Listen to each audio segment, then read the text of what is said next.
Lo que yo voy a mostrar al principio, que yo voy a criticar, desmontar, a lo mejor suena muy soberbio, pero criticar, apuntar hacia, dar una patada, ya que desmontar sonaba soberbio, rechazar, por lo menos yo no...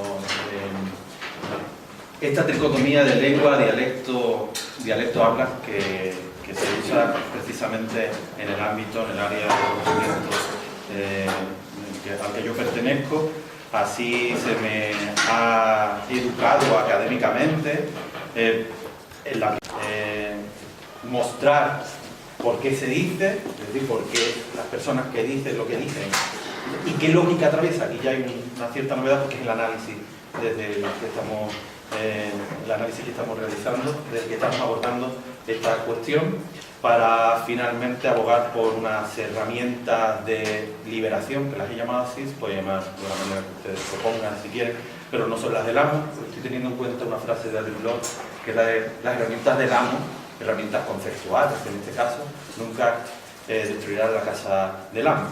Y bueno, traigo ahí otras frases inspiradoras como la de Boaventura del Sorso Santo, que no habrá justicia social sin justicia epistémica, así que si nos seguimos manejando con las herramientas del amo, vamos a conducir prácticas específicas, que son prácticas jerarquizantes, prácticas verticales, y lo que queremos plantear son prácticas en función de cómo es la realidad, no cómo se conduce la realidad. La realidad es diversa y queremos atender a ella, aproximarnos, ya que somos seres limitados y más nos limitan las herramientas si son inadecuadas y si están excluyendo a los seres humanos, como esa tricotomía que he mostrado hace, ¿no?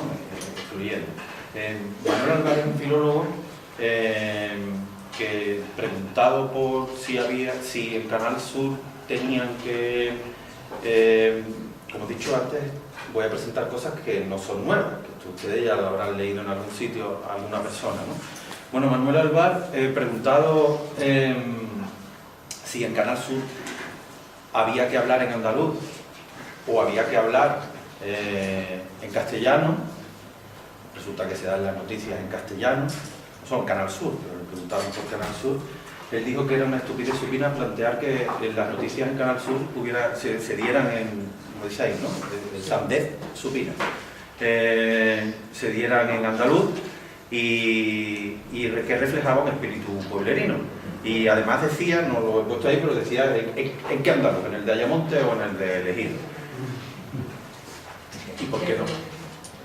Frago Gracia, que es el autor de un libro que se llama Historia de las hablas andaluzas, editado en Arco Libro, es un libro gordo de petete, que además es referencia para las personas que estudian filología. Dice que a pesar de que aprendamos a escribir, pues siempre vamos a tener falta de ortografía, junto con los cubanos y con los canarios, dice Frago Gracia, y se basa en 11 recortes de periódicos del ABC, de crónicas de toros, lo dice específicamente en las páginas 32, 33, entre la 31 y la 33 de ese libro, cualquiera puede comprobarlo. Frago Gracia, Juan Antonio, 1933, Historia de las hablas, en Madrid, Arco Libro. 11 recortes de periódicos del ABC de Sevilla entre el año 83 y 84, en un periodo que justamente es de entre enero y abril, un año y medio aproximadamente. Cualquier persona que conozca cómo funciona un periódico sabe que las noticias se escriben por la tarde, se mandan. O sea, si solo registró 11 erratas en todos esos periódicos de un año y medio, pocas erratas encontró en un periódico que se hace en el día y se manda. Y que cualquier persona que conozca la dinámica sabe que no hay correctores ahí, lo pasa por el corrector, por lo menos hoy en día, y demás. Y sabe además que una persona que escribe crónicas de toros normalmente no es un periodista que es quien va a las ruedas de prensa, es un colaborador, una persona que le gustan los toros y que durante esa semana de feria, específicamente ahí en Sevilla, pues escribe. Y después tiene dos notas, una de su repartidor de verduras, que aparte de la verdura se la llevaba a su casa, no iba a la plaza de Abasto, y tenía escrita chirimoya de una manera que le parecía muy peculiar, y berenjena también de una manera muy peculiar, con B con V. Y otra de su albañil, del que le hizo la reforma, todo eso lo cuenta en esa página, que es un prólogo que es más interesante para mí, que analiza las ideologías lingüísticas, que el resto del libro. No digo que el libro no sea interesante, digo para mí, para lo que yo hago. Notas del albañil que le hizo el cuarto de baño, ponía azulejos y demás, su albañil de Gines y demás. Bueno, el hombre supo que tenía que comprar y supo hacer la obra, que eso era lo importante, y lo demás me parece a mí. Bueno, yo registré de los libros que a mí me mandaban a leer, o que yo tenía que leer, lo que se llamaba el grado, máster, doctorado, ¿no? Pues de lo que yo leía, pues digo, bueno, como los andaluces tenemos falta de ortografía y demás, y no aprendemos ni a la de tres, voy a ver qué hacen mis profesores, sean míos o no, catedráticos, ¿no? Porque además todos estos son profesores titulares, catedráticos, de Peñaperros para arriba. Está claro que saben escribir, ¿vale? Pero no escriben en periódico, no escriben el mismo día y lo mandan a la plancha para que esté en un kiosco a las 6 de la mañana. No, son libros de editoriales que revisan, ahí sí pagan a revisores, ¿no? Revisan, y esos profesores se lo mandan a otros profesores para que lo lean, para que le den su visto bueno, por lo menos suponer los agradecimientos y demás. Resulta que tenemos cultura, dicción, bullaversión, reflejo, programa elaborado, hasta nuestros días, nombres masculinos y con lo cual no topamos, o bien han alcanzado las comunidades. Esto se lo pueden permitir por los andaluces, así que nadie los va a poner de analfabeto, nadie les va a decir, simplemente va a decir que raro es de humanos. ¿Vale? Lo digo en función de lo que se dice aquí, ¿no? En Fragogracia, con respecto a un hombre cuyo cometido es hacer la obra del cuarto de baño y el otro repartir, pero bueno, son estigmatizados, al fin y al cabo son andaluces, como los canarios son canarios y cubanos son cubanos. A mí también me han llegado a decir esa cuestión. Bueno, estoy de mucho pero era andaluz y seguro que se te escaparon. Así que, sí. Bueno, ¿qué español enseñar? Esto también me lo he ido encontrando por el camino. Ahí tenemos un libro, además publicado por Arcolibros también. ¿Qué español enseñar? Resulta que te lo pones a leer y dice, ¿es correcto no pronunciar las consonantes finales? La respuesta es inequívoca. Es incorrecto no pronunciar las consonantes finales. Bien, es verdad que se trata de un fenómeno muy extendido a lo largo y ancho de todo el mundo hispanohablante, pero también hay que valorar que el debilitamiento de esas consonantes es menor conforme se asciende la escala social y conforme se pasa a un discurso más cuidado. Total, que somos también ahí unos incursos. Y el diccionario, un diccionario de Cambridge, dice, además te lo compré en la Feria de La Habana, y me pongo a leerlo, el prólogo. Los prólogos son muy interesantes, porque ahí te van a decir realmente lo que piensas. Y le estaba diciendo a la gente del mundo anglófono, porque además era en inglés, que los fenómenos andaluces son considerados vulgares. Estaba hablando de la aspiración, del ceseo y demás, que además se daba en Cuba, que era muy curioso. El caso, bueno, aquí tenemos a Menéndez Pidal, que está diciendo pues que sin razón ninguna que hay que enseñar el castellano de Castilla a la hora de, no vaya a ser que la gente aprenda a hablar como la gente de Granada o como la gente de Málaga o lo que sea. Y bueno, aquí tenemos a Ortega de Gasset poniéndonos de vagos, que somos tan vagos que esto ya lo conocen. Ya dije que una cuestión a lo mejor alguien no la conocía, pues no sabía que había escrito eso. Este sí lo conocen ustedes. Bueno, es la ley del mínimo esfuerzo. Como es la ley del mínimo esfuerzo, pues no me he molestado en rellenar el resto de la diapositiva para darle la razón. Al fin y al cabo, como vuelvo otra vez a Manuel Álvarez, su caso en efervescencia, nuestra lengua que no ha logrado restablecer el sistema roto y demás, y ahora voy a por esto del sistema roto. Ahora, resulta que cuando alguien va a una carrera de lingüística, como yo estudié, o filología donde yo no sé, pues esos nombres, se llama carrera, grado de filología, se llama de otra manera. Resulta que se le dice, lengua es sistema, un sistema de signos lingüísticos. Es un conjunto de oposiciones funcionales.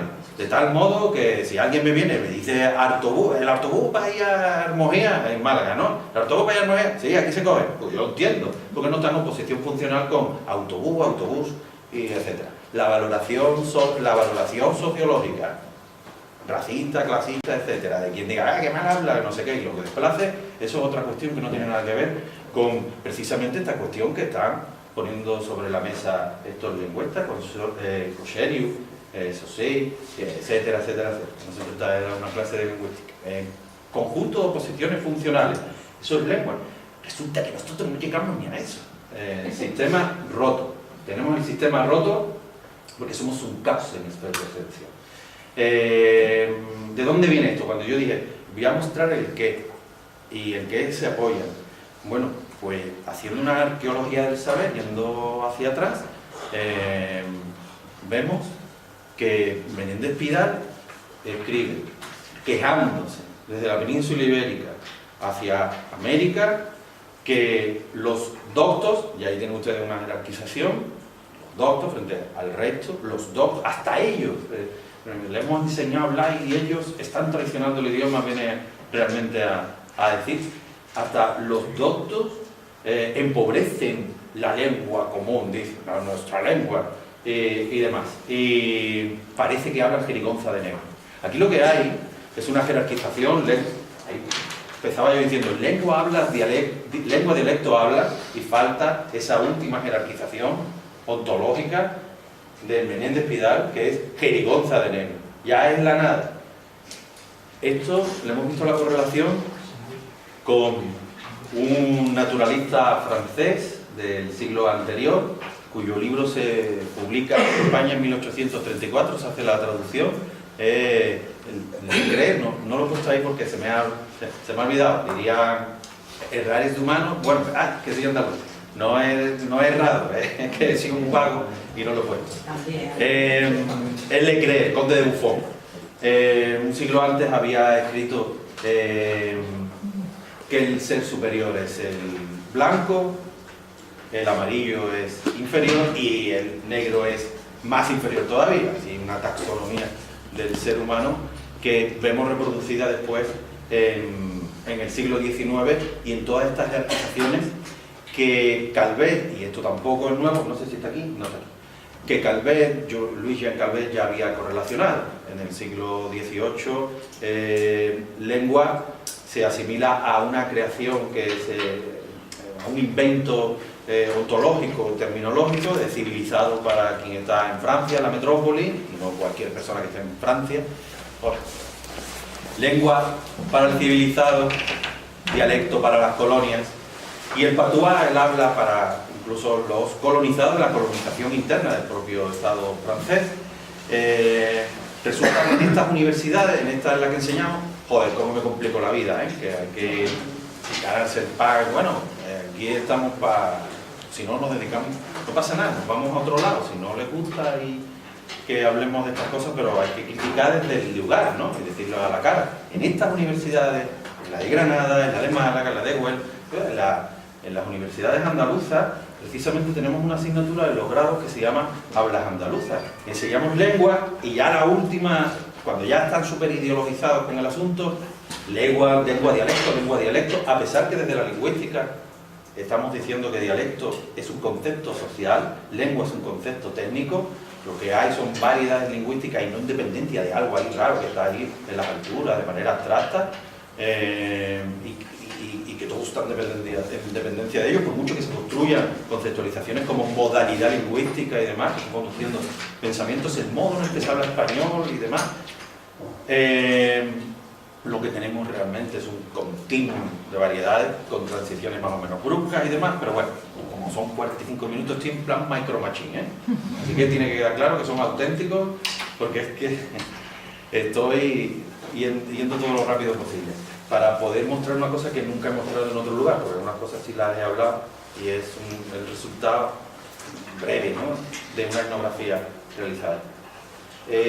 Bueno, como decía, se enseña que es lengua, que es dialecto y demás, y después hay una asignatura que enseña que es habla, que normalmente se da con otra, en una, que es hablas andaluzas y español de América. Para que quede claro que estos son hablas y se dan nociones tales como que no hay nivelación, que no hay uniformización. Bueno, si no la hay tampoco la hay en el español, ¿no? No, el español es uno, es unitario y demás, y aquí somos muy, muy diversos. Resulta después que uno va a los castellanos que han estudiado a Castilla, pero nunca hablan de eso, y resulta que tienes a González Ollé, a Julio Borrego, son filólogos, además filólogos famosos al interior de la disciplina, que por supuesto son paradisciplinares, ¿no? Y ellos tienen estudios de variación al interior de Castilla. Y resulta, si una persona está familiarizada con aquellas tierras de allí, como está familiarizado uno con estas tierras de aquí, si hace el camino desde Madrid, que Madrid la quitaron de Castilla, pues bueno, vamos a ponerle ahí, a hacer el triángulo. La nueva, la vieja o lo que sea. Más viejas son estas ciudades que aquellas. Castilla, al fin y al cabo. Madrid, yo es que quiero hacer un recorrido en camino, ¿no? Quiero irme, no de senderismo, porque tardaría más, pero Madrid, Segovia, Burgos, Valencia, Valladolid, Salamanca, Ávila y de nuevo Madrid. Es un triángulo y ahí hay un continuum de hablas con transiciones, es decir, hay variedades, hay variación. Una persona que está en Valladolid reconoce a una persona de Burgos. Bueno, pero hablamos solamente que todo es unitario, excepto Andalucía, ¿con qué va a hablar usted? ¿Con la lengua del Ejido o con la lengua de Ayamonte para que no se enteren las personas que estén en Chipiona? Eso es una invención. ¿Y por qué no? Quiero decir, a mí me gustaría escuchar yo creo que es una... Bueno, estoy convencido de ello y así realmente todo eso conduce todo el discurso, que son lógicas jerarquizantes que están en contra de la diversidad, que es lo consustancial al ser humano. Bueno, la lógica que atraviesa todos estos planteamientos y demás es una lógica de jerarquización que inferioriza a grupos humanos y que superioriza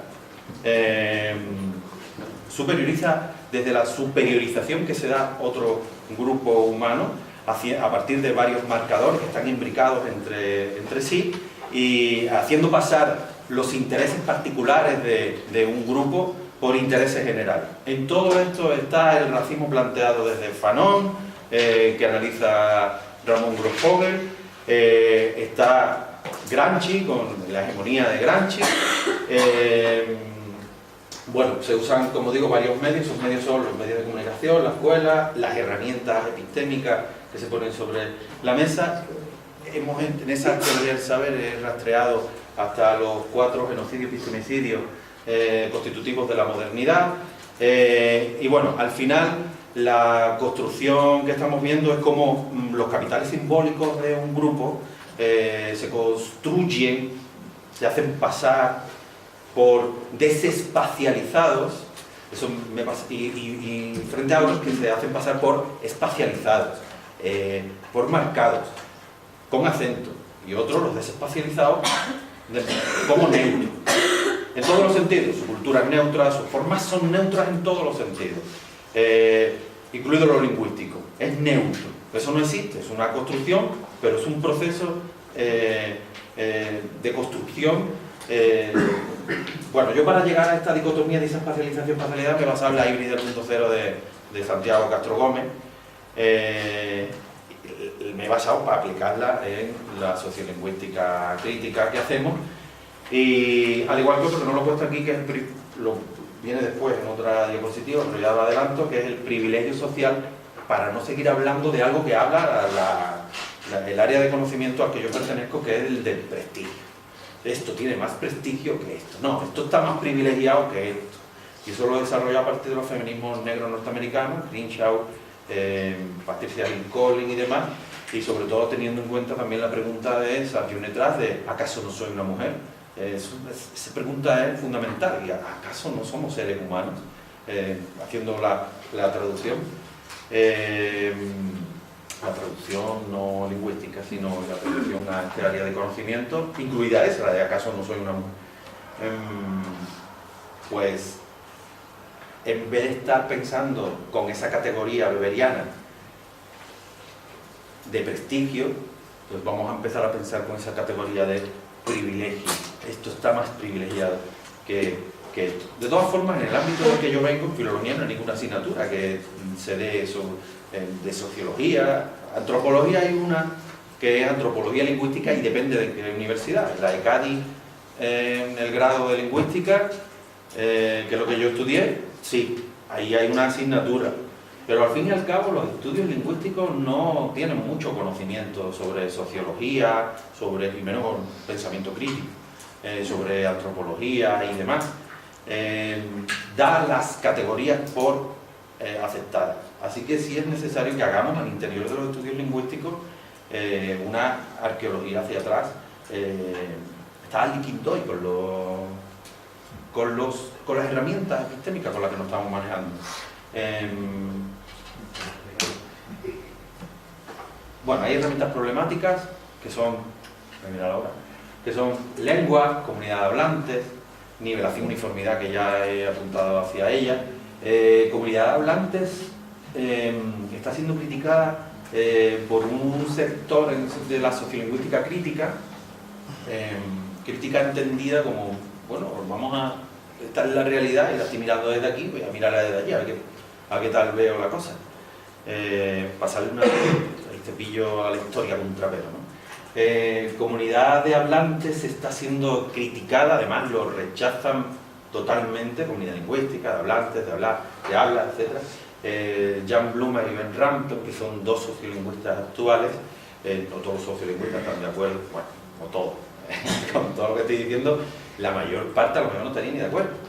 Digo yo qué sé, no he hecho una encuesta. Blumer y Rampton sí apuntan hacia la comunidad hablante, porque comunidad está pensando en términos de unidad como un todo y no permite ver la diversidad que hay al interior de un lugar donde conviven realmente muchísimas, no quiero decir comunidades, tendremos que buscar muchísimos grupos humanos. Yo ni siquiera, cuando he hablado antes, he dicho una comunidad de habla, una cultura, sobre todo por si nos movemos como ellos se están moviendo en su investigación en zonas que son, o sea, estudiando núcleos complejos como son y multilingües, multiculturales como son las grandes ciudades. Pero incluso hoy en día en lugares que suponemos como pequeñitos se superponen muchísimas culturas, muchísimas comunidades. Así que yo prefiero hablar de grupos humanos porque nos permite actualizar la relación de fuerzas que va a haber. Si yo hablo solo los andaluces, y no estoy negando la categoría andaluza, simplemente la estoy empleando, no me permite verme a mí como opresor con respecto a la relación de fuerzas en la que yo sí soy opresor y no víctima, aunque ahora esté centrándome en un aspecto en el que sí soy víctima. Es una precaución del método, o de lo que no es método, pero es para no totalizar, no subsumir e invisibilizar, ya que estamos apuntando a que se nos invisibiliza, pues para no cometer la misma invisibilización, la misma opresión. La consecuencia, por ejemplo, esto es un término de descapitalización, es un término acuñado por Luisa Martín Rojo al interior de la sociolingüística, cómo se descapitaliza a los y las hablantes a partir de la exclusión. Voy a poner ejemplos concretos para que se vea este tema. Vamos a ver. Este tema, a ver, la segunda, la que está abajo, no he seguido para darle la razón a José. Se doctoró en esta universidad, en la de Granada, en Filología Hispánica. Se licenció en Filología Hispánica en esta universidad, en Granada. Y la compañera fue con toda su ilusión, ya está trabajando, pero se llevó 6 años en el paro. Fue con toda su ilusión a un instituto Cervantes, echó el currículum y le dijeron que no la cogían porque era andaluza. Porque la llamaron, le dijeron, que eres andaluza. No consiguió trabajo porque era andaluza. sus capitales simbólicos no eran los adecuados y por tanto quedó descapitalizada. O sea que sí está teniendo una repercusión.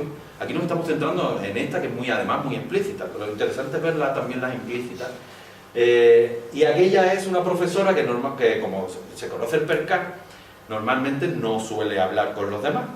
Es de Huelva, se licenció en filología inglesa, se enamoró de un chaval de Cantabria que vive en la frontera con el País Vasco, ya consiguió trabajo en el País Vasco de profesora de inglés, también se pegó una pecha de años en el paro, y por fin ella encontró trabajo. Pero como se conoce el PERCA y no quería que le dijeran pues lo que finalmente le dijeron, que es que eres andaluza, le dieran caña, pues ella hacía su trabajo, y cuando hablaba en inglés, que para eso era la profesora de inglés, que para eso la contrataron para ser profesora de inglés, y el día que se le ocurrió abrir la boquita, habló, que eres andaluza, y das inglés con ese acento andaluz que tiene.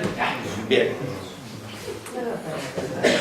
Estos son los datos de una etnografía realizada en la cadena SER, es inédita. Además, nunca el Grupo Prisa había concedido un permiso para que alguien estuviera allí con el cuaderno, con la grabadora, con lo que yo quisiera, con lo que necesitara para observación participante y entrevista cualitativa en la cadena SER en Madrid durante 1 año y medio con los locutores y las locutoras andaluzas. Yo realmente lo que quería hacer era, a través de la pregunta de investigación, de ¿por qué los presentadores y presentadoras de las noticias de Canal Sur no hablan en andaluz? Quiero decir que yo me puedo hablar con él y hablan en andaluz y después se ponen durante el micro. Yo mismo fui locutor en la cadena SER y yo mismo hice eso.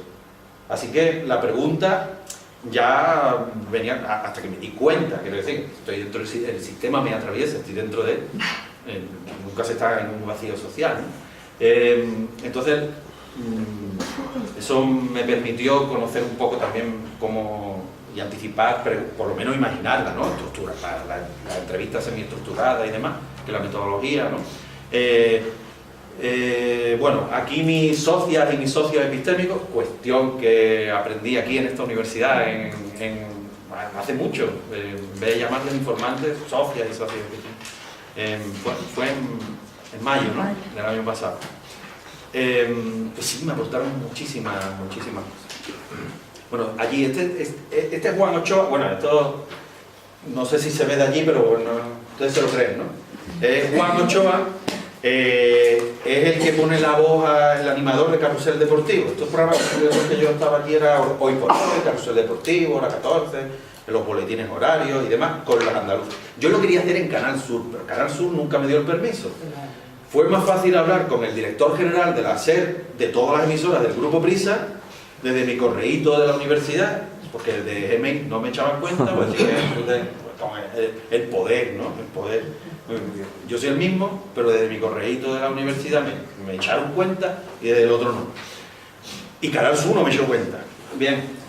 Entonces fue más fácil allí, pues nada, cambiamos la cuestión, porque estos andaluces, cuando se ponen delante del micrófono, no hablan en andaluz, si me estaban hablando a mí en andaluz.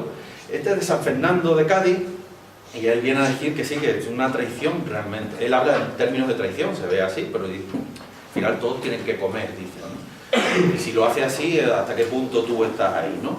Es interesante sus aportaciones, porque habla de la interpretación de un personaje que llegas a creértelo y todo. Él da clase en un máster sobre locución, así que estas cuestiones también las tiene muy pensadas, y como ahora se está empezando como a despertar, pues dice, llevo haciendo esto 20 años y ahora cuando me di cuenta. Él ha puesto voz, es una voz muy conocida, ha puesto voz en Canal Sur a la publicidad, en Telecinco, esta noche en Telecinco, patatín, patatán. Esta es María la Hierbabuena, porque no sé quién es María. María, espérate. María, cumplir con mi trabajo. Cuando yo trabajo en el... este es el de la cadena SER. Y después me pregunté qué pasaba en otros campos simbólicos, no solo en el campo simbólico mediático. Ella trabajaba en un hotel de 4 estrellas lo voy a decir, de Barcelona. Pues allí lo omito, porque lo queda por escrito y entonces lo omito. Pero de Barcelona. Y le decían que cuando se dirigiera Barcelona desde una localidad andaluza, Entonces, cuando tienen que vender los paquetes turísticos, cuando tenía que vender el paquete turístico a Madrid, que mejor que hablar en castellano, ¿no? Que se hiciera pasar para parecer más seria y así vender, y así lo hacía. Ella no estaba de acuerdo con eso. Pues por no estar de acuerdo con eso, al final no está trabajando ahí, ahora se dedica a otra cuestión. Y aquel es de Fernán Núñez, es de un pueblo de Córdoba. Se comía todas las guardias, nunca pudo salir, dejó el ejército, era guardia real, y porque su superior, yo no sé, no entiendo de eso de ejército, no sé cuál era el superior, si era el comandante, el capitán, no sé, le decía mi teniente, era mi teniente, lo pone, mi teniente. El teniente le decía que tenía que decir García, y es que su pueblo son ceseantes, y él específicamente ceseante, le decía García. ¿Cómo se llama usted? García. No se dice García, García, estás en España, García. Bueno, se parecía un poco a la película de Chaqueta Metálica, la que se ve al tío y enfadado toda la película. Soy mierda, sois esto, soy... Pues, por lo que me contaba en la entrevista era una cosa así. Nada, sancionado. Y lo mandaba a detener. Al final se fue. José es de un pueblo ceceante de la provincia de Huelva, y en clase, esto es un alumno que además es un alumno en matrícula de honor, pero que no sabe decir García, ¿sabes? García y Sevilla y de tal, y ningún problema, pero sus capitales simbólicos no sirven al interior de la Universidad Andaluza, es sancionado y ridiculizado. Y esta, que es rosa, también ridiculizada. Y como van adquiriendo ya nociones, herramientas para pensar, y se las vamos descolonizando las otras herramientas, pues tienen resistencia, y al final pues vienen y te cuentan, ¿no?, esta cuestión. Pero sucede al interior de la Universidad Andaluza, y yo imagino que sucede también al interior de los colegios, y conociendo la ideología que las élites simbólicas, pues y demás. Y después tenemos aquí a Buzz Lightyear, que del cine jiji jaja, pero bueno, más hace el jiji jaja porque nos hace mucha gracia, nos hacemos mucha gracia, pero vamos a analizar qué está detrás de, ¿vale? Aquí tenemos a Buzz Lightyear, y aquí tenemos al Buzz Lightyear estropeado, que es un Buzz Lightyear andaluz. Entonces, me molesté ver en inglés la película, me molesté, porque fue una molestia, pero queda más importante. Pues me molesté, me he tomado la molestia de ver la película en inglés, de verla en español, castellano, en castellano dice la web pirata de la película, y de verla en latino, ¿vale? Y ver qué estrategias son las que hay. Ahí.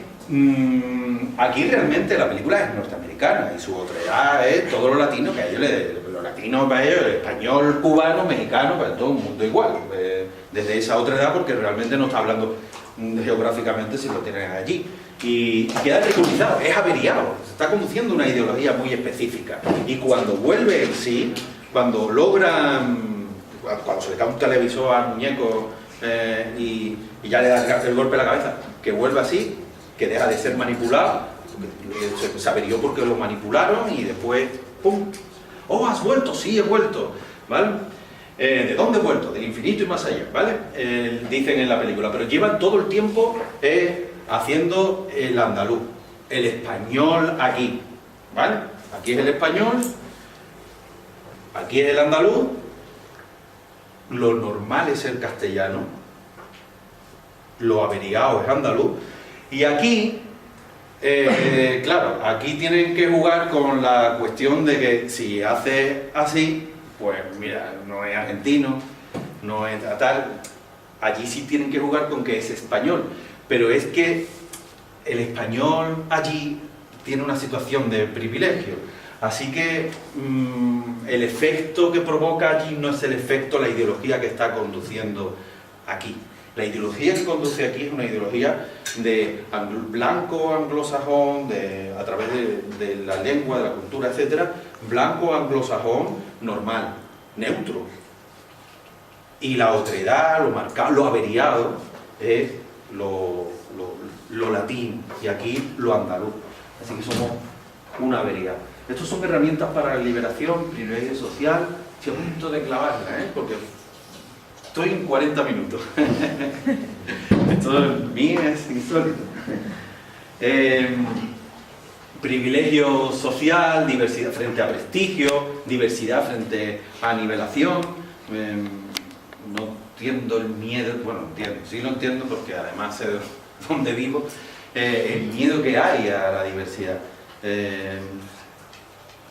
Yo quisiera escuchar y aprender palabras de otros lugares de Andalucía, tanto que dicen de aprender lenguas y ahora resulta que las palabras más de andar por casa me refiero del pueblo de al lado y demás, no puedo conocerlas. ¿Por qué? ¿Qué lógica hay ahí? Si estuviera en la calle hubiera dicho otra cosa. ¿Qué lógica de mierda?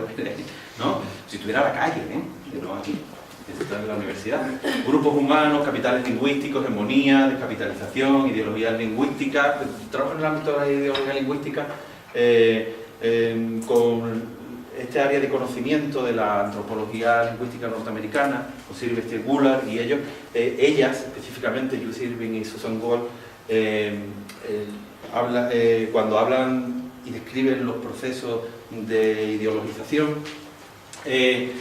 ponen sobre la mesa estos tres términos, estas tres conceptuaciones, que son la iconización, la recursividad fractal y el borrador ideológico, que son muy interesantes. No estamos familiarizadas y familiarizados, pero sí estamos familiarizadas y familiarizados con el título de esta charla, no con el apellido, jerarquizaciones sociales, eso era para que quedara claro de qué iba a hablar, pero lengua, dialecto, habla, acento, estamos muy familiarizados con eso, pero no con las herramientas que sí están dando cuenta de cómo funciona realmente la ideología que conduce a una jerarquización de los grupos humanos. Y yo creo que esta cuestión nos la debemos de tomar muy en serio para decolonizar precisamente y tener justicia epistémica para tener justicia social. ¿Vale? Muchísimas gracias.